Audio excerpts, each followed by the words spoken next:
Head Postimehe vaatajad, Postimehe televisiooni vaatajad, otse Postimehest eetris. Täna on külas meil justiitsminister Liisa Pakosta. Nagu arvata võite, teemaks üsna kuum küsimus sellest, kas, mis asjaoludel, miks ja kui kauaks peaks Eestisse tooma Rootsist vange selleks, et me saaksime nendele pakkuda oma vanglateenuseid. Küsingi siin kohe sissejuhatuseks lihtsa küsimuse. Et tänasel hetkel, kui oletame, et need vangid tulema hakkavad, kas meie vajadus ka vangivalvurite järgi hakkab siis kasvama või milline on see täna? Sellepärast, et taustaks nii palju ju, et iseenesest on ju hea, kui vanglad ühes riigis tühjaks jäävad. See tähendab seda, et riigi õiguskorraga on kõik korras. Ma olen täiesti nõus sellega, et me tegelikult võime kõik üksteisele õnne soovida. Meil on turvalisuse tase Eestis väga hea. Meil on ajalooliselt kõige väiksem vangide arv seni teada olevast statistikast üldse. Meil on rohkem kui pooled vanglakohad tühjad. Meie kuritegevuse tase on ka Euroopa mõistes väga madal. Me oleme selles mõttes väga suurepärases olukorras. Need otsused, mida on tehtud valitsuse järel kuritegevuse ennetamiseks, selle ohjes hoidmiseks ja see töö, mida on teinud Eestis vanglateenistus lihtsalt tippklass maailma tasemel. Meil on ka vanglasse tagasipöördumisi, uue kuriteo sooritamist pärast vanglast vabanemist vähe. Meil on lihtsalt väga-väga hea olukord. Aga siis me peaksime ju rõõmu tundma selle üle, et vange on vähe, kuritegevus on langenud. Me tunnemegi selle üle rõõmu. Aga miks me teeme siis sellise juba, ma saan aru, 2023. aastast alates räägime läbi sel teemal, kuidas teiste ühiskondade, antud juhul siis Rootsi kurjategijad, kes kinni mõistetud, tuleksid oma vangisolekut Eestis pidama? Tõsi on see, et vangivalvurid on äärmiselt vajalik osa riigi siseturvalisusest. Ka praegu vangivalvurid teevad tihedat koostööd politseinikega, on koos väljas suurematel operatsioonidel. Tegemist on äärmiselt professionaalsete, hea taustakontrolliga, füüsiliselt võimekate, heade täpsussihtijatega, kes on meil vajalikud tegelikult siseturvalisuse hoidmiseks. Eelmisel aastal Tartu vanglast 100 inimest koondati. Kui me mitte midagi ette ei võtaks, tuleks Tartu vangla sulgeda, viimasedki inimesed ära koondada ja see tegelikult jätaks terve Lõuna-Eesti turvalisust tagavatest inimestest ilma, jätaks ilma ka töökohtades ja selliste inimeste uuesti aastate pärast järgi õpetamine, kui meil tegelikult läheb seda endal vast uuesti vaja, on erakordselt keeruline, erakordselt kallis. Meil on tegelikult kõigile kasulik, kui meil on inimesed tööl, kui meil on inimesed tööl Lõuna-Eestis ja just sellised inimesed, kes seda siseturvalisust tagavad. Ma saan aru, et te peas liigub selline väga keeruline Exceli tabel, kus kõik võimalikud tulevikuennustused ja muud asjad on nagu paika pandud. Ma lihtsalt esitan siin ühe arutelu, mida on viimasel ajal kuulda olnud, on ju see, et täna me oleme moel või teisel väga selgelt ka valitsuse enda poolt ju sõnastatud ja vermitud sõja lävel. Ükskõik milline see olema saab. Nüüd küsimus on selles, et kui mõistlik on sel hetkel, millist me ju ei tea, millal see hetk saabub, tekitada olukord, kus lisaks sellele, et need samad te mainitud väga täpselt laskvad ja motiveeritud sisejulgeoleku töötajad, kelle koht võiks ju sõja korral olla pigem rindel, pigem elanike kaitsel, peaksid siis valvama veel 300 või kui huvi kasvab, võib-olla rohkematki välismaalt tulnud vangi selle asemel, et tõepoolest julgeolekusse panustada. Küsimuses sisaldub oluline viga. Ja viga seisneb selles, et meil ongi vanglateenistujaid vaja muu hulgas ka selle jaoks, et võimaliku sõjalise kriisi korral Eesti inimesi kaitsta. Aga kuidas nad saavad kaitsta kriisi korral, kui neid on vaja valvata Rootsi vange? Kas ma tohiks nüüd lõpuni vastata? Ja loomulikult. Ja, aitäh. Nii, nüüd leping Rootsiga näeb ette seda, et võimaliku kriisi korral siuhti lähevad Rootsi kinnipeetavad tagasi Rootsi ja need meie inimesed, kes on käsisoe seal tööl, lähevad tegelikult piirile sõjavange võtma või siis sõjaolukorda neid sõjavange korjama. Mida me oleme õppinud Ukraina kogemustest, kahjuks me näeme seda, et sõjavangide võtmine on meie Eesti inimestele sellises olukorras eluliselt vajalik, kuna esimene asi, mida Venemaa rünnates teeb, on see, et ta hakkab meie enda inimesi vangi võtma. Ta hakkab vangi võtma selliseid inimesi, kes on meie kõigi kas emad, isad, lapsed, pojad, tütred, abikaasad ja nende inimeste pärast tagasivahetamiseks, kas või juba ainult selleks on meil sõjavange vaja. Paraku kahjuks sõja loogika näeb seda ette, et meil peavad olema professionaalid, kes saavad vangidega hakkama ja kes suudavad kogu seda protsessi teha ja see päästab sõja olukorras kellegi meist raadiokuulajatest, kellegi ema, isa, poja, tütre. See on muidugi omapärane, et Rootsi suudab öelda, et leping on tugevam kui näiteks see sama vääramatu jõud ehk force majeure. See ei ole vääramatu jõud, erisus on eraldi lepingus kirjas. Ja erisus küll, aga juhul kui ka Rootsi on sõjas, siis ju selle lepinguga tõenäoliselt edasi ikka lähevad tagasi sinna. Millise arvamuse alusel? Lepingu alusel. Ja kõik lepingud, mis on sõlmitud ju reeglina sõjaolukorras pühitakse. Ei, see ei vasta tõele. Kas meil on kogemus selle kohta olemas? Kas me teame, kuidas tegelikult sõjaolukorras riigid omavahel käituma? Meil on kogemus sellest, kuidas vange liigutatakse näiteks Ukrainas. Meie vanglateenistus teeb äärmiselt tihedat koostööd Ukraina vanglateenistusega, õpetab neid välja. Meil on väga head kogemused, mida me oleme ukrainlastelt õppinud, mida meie vanglateenistus on reaalselt seal koha peal õppimas käinud. Et selline umbusk meie vanglateenistus. Jaa, kas ma nüüd saan aru sellest, et nagu antud hetkel lisaks sellele võimalikule tuluteenimisele on nüüd selline kavaleratsukäik ka plaanis, mida siis saan aru, et Justiitsministeerium üles ehitab, et sõja korral olla valmis ja pidada vangivalvureid selleks, et sõjavange võtta ja vahetada. Kuulge, kogu meie tegevus, kogu avaliku sektori tegevus on juba mõnda aega suunatud sellele, et sõja algust edasi lükata ja võimalikuks sõjaliseks kriisiks valmistuda. Seda me teeme absoluutselt iga päev kõikides tegevustes. See ei ole mitte mingisugune kaval ratsukäik, vaid seda me arvestame kõikides tegevustes iga päev. See on meie kui avaliku sektori absoluutne ülesenne praegu. Mismoodi on juhtunud siis antud juhul niimoodi, et näiteks Kaitsepolitseiamet oma pressiesindaja isikus sellest käigust, sellest plaanist üldsegi teadlik ei ole ja esitab pigem nagu vangide toomist kui riskiallikat? Vangla ei ole selline koht, mille kohta saaks ealeski öelda, et see on täiesti ohutu. Nii nagu ka kooli keemiatundi minna ei ole täiesti ohutu või liiklusesse minna. Las ma nüüd vastan lõpus. Ja ega see ei olnud küsimus. Ma saan vastata või ma ei saa vastata. Ei, no sa küsisid, mismoodi on see võimalik, et kapo pressiesindaja. See oli küsimus ju. See on küsimus. Ja, siis ma tahaksin sellele küsimusele nüüd vastata. Aitäh. Nii. Vangla ei ole täiesti ohutu koht. Ehk et täiesti selge, nii nagu ei ole kooli keemiatund täiesti ohutu koht või liiklusesse minek täiesti ohutu koht.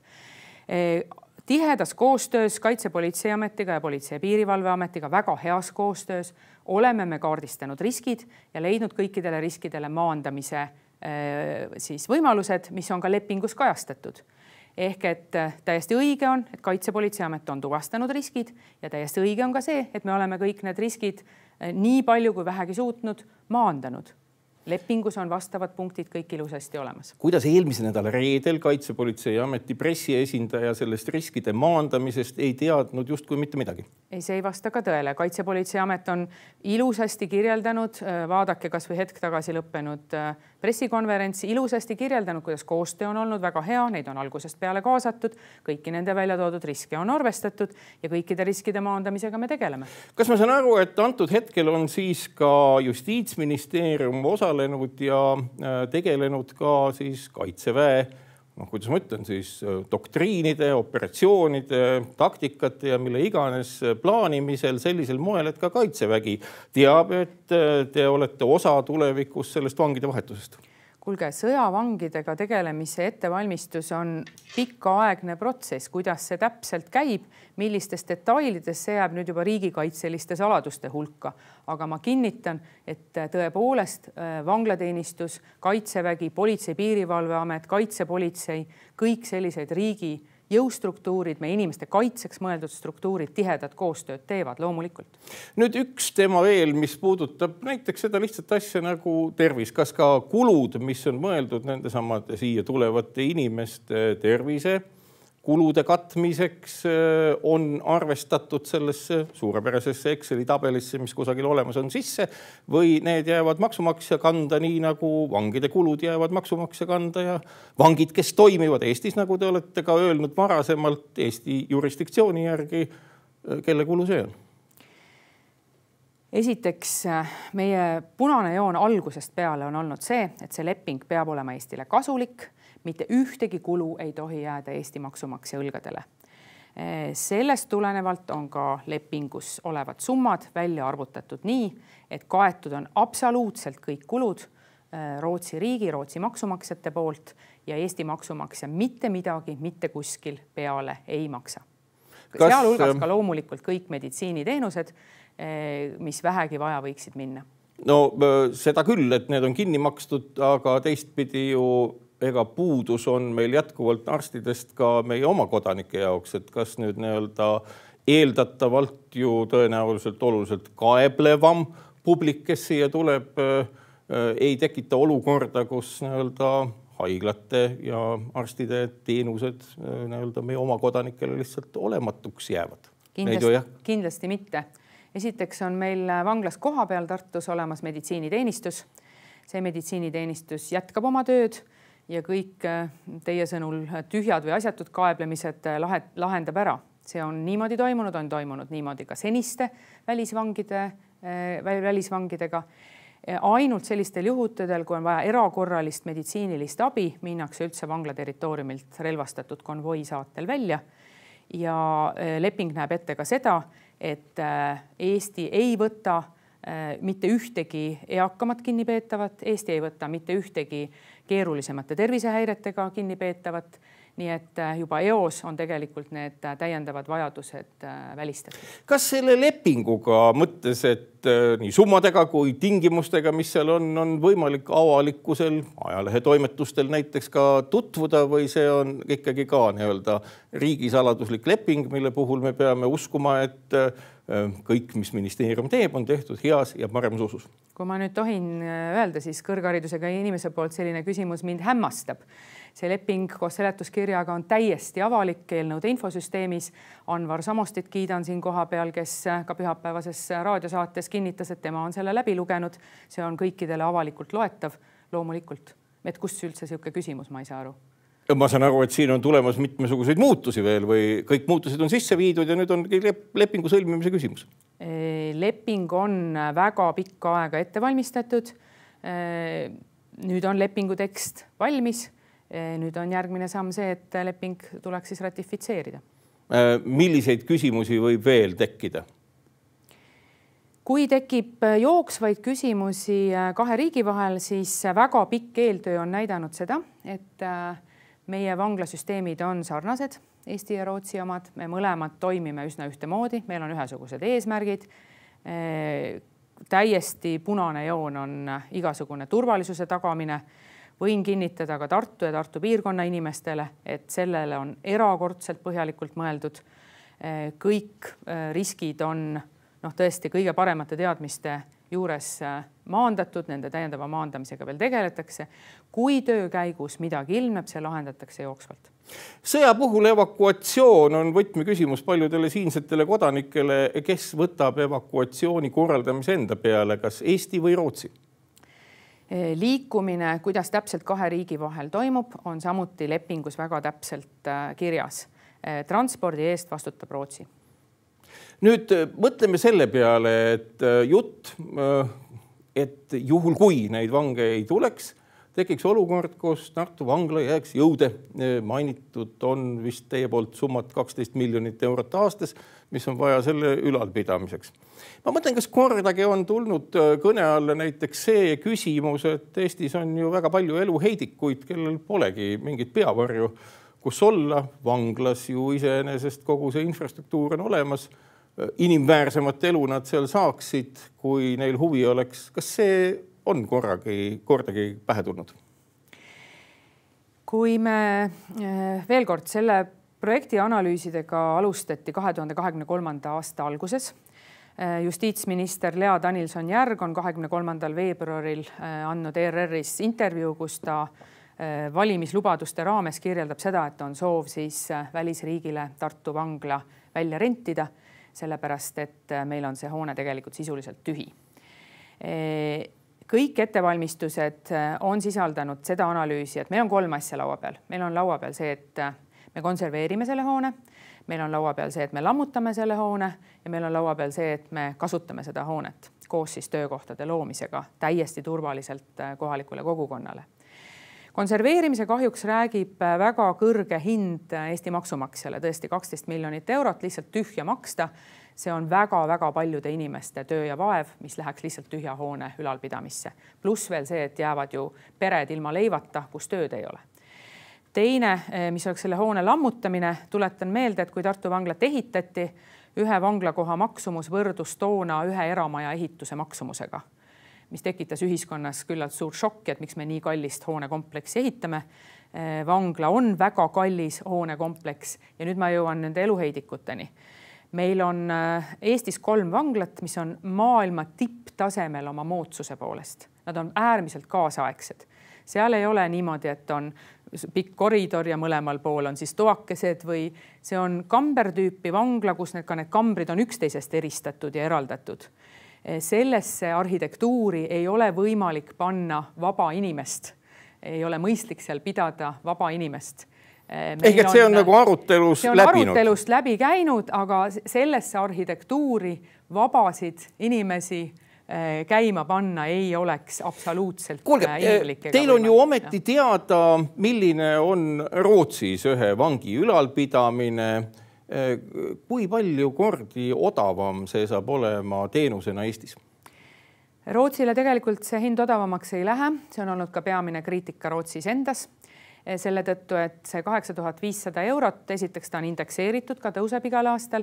Teiseks Rootsi kanda jäävad terve rida kulusid, alates juba nimetatud transpordikulust, lisaks taasühiskonnastamise kulu, lisaks siis nende Rootsi ametnike kinnimaksmine, kes siia tulevad, lisaks ka võimalikud näiteks psühholoogiteenused, mida Rootsi maksab kinni ja tulevad siia.